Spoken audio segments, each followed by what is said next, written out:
Welcome back to ILTV on the Hour. I'm Caleb Ben David, coming to you live from Israel with the biggest stories coming out of the region. Despite challenges, the U.S. is still planning to deploy an International Stabilization Force in Gaza at the beginning of next year, a key component of Phase 2 of the peace agreement.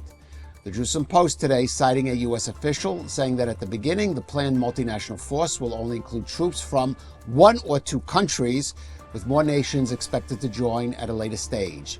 The official also stating that the force will not be deployed in areas still controlled by Hamas. Muslim countries such as Indonesia and Azerbaijan have reportedly expressed interest in taking part in the ISF, although no nation has officially confirmed it will do so. Other countries said to be interested, including Turkey and Qatar, have been rejected by Israel. Now, this will be one of the key issues to be discussed when Prime Minister Netanyahu travels to Washington on December 29th to meet with President Trump. Israel and Bolivia have officially restored full diplomatic relations after a 16-year break, signing a joint communique at a ceremony in Washington, D.C. Prime Minister Gideon Sa'ar and his Bolivian counterpart, Fernando Aramayo, announced a new framework for cooperation in agriculture, security, innovation, and tourism, with both countries to appoint ambassadors soon. Sa'ar called the move, quote, the end of a long and unnecessary chapter, noting that ties had been severed since 2009, except for a brief restoration in 2020. He praised Bolivia's new president, Rodrigo Paz, and said Israel wants to support the country's economic reforms.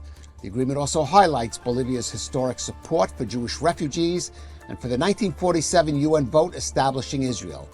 With Bolivia lifting visa requirements for Israelis, Jerusalem expects tourism and people-to-people ties to grow.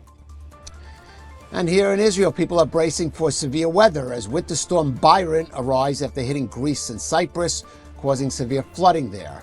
Heavy rains and thunderstorms began last night along the coastal area, but meteorologists are warning that starting tonight, Israel could see the kind of intense downpour that comes around only once in several decades.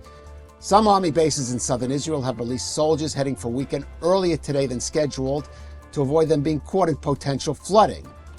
And Israeli and Cypriot authorities are reportedly now searching for a yacht that left Ashdod for Cyprus earlier this week carrying 4 passengers and has apparently gone missing in the storm. Now, our India Prasad was down in Ashdod earlier today. She filed this report. Yes, Kalev, don't let this sunny weather fool you. What you are seeing now is just the calm before the storm. I'm right now in Ashdod, which is a coastal city here in Israel that is expected to receive one of the hardest hits from Storm Byron. An Israeli official warns that Israel is about to see rainfall the likes of which we have not seen. Now, there is an expected total 200 millimeters of rainfall that Israel is going to receive. And to put that into perspective, Kalev, the average well-prepared city can only handle about 30 millimeters of rainfall within 24 hours. And after that, there will be flooding. Now, right here from the port of Ashdod, an Israeli yacht left and has disappeared. At the moment, search and rescue forces, international search and rescue forces are looking for that yacht. There's an estimated 4 people on board, and it is yet to be discovered. And this is all happening in the midst of Storm Byron. Kalev, this is expected to be one of the most major storms in years, and Israel is bracing itself for what is to come. And the IDF has confirmed it did open fire on suspects at the entrance of the southern Syrian town of Khan Arneba. According to the army, riots erupted as troops operated in the area, during which several suspects approached the forces and posed a threat to them. The IDF says troops then fired warning shots in the air, and after the suspects continued to approach, soldiers fired at the legs of 2 main instigators. The riot dispersed shortly afterwards. The army adds troops then withdrew from the area.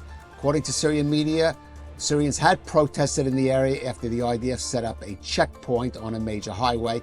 Footage showed armed members of Syria's internal security forces in pickup trucks on the highway near the soldiers following the incident. That's a wrap of this edition of ILTV on the Hour. You could scan the QR code on your screen for the latest updates. I'm Caleb Ben David. Thank you for watching.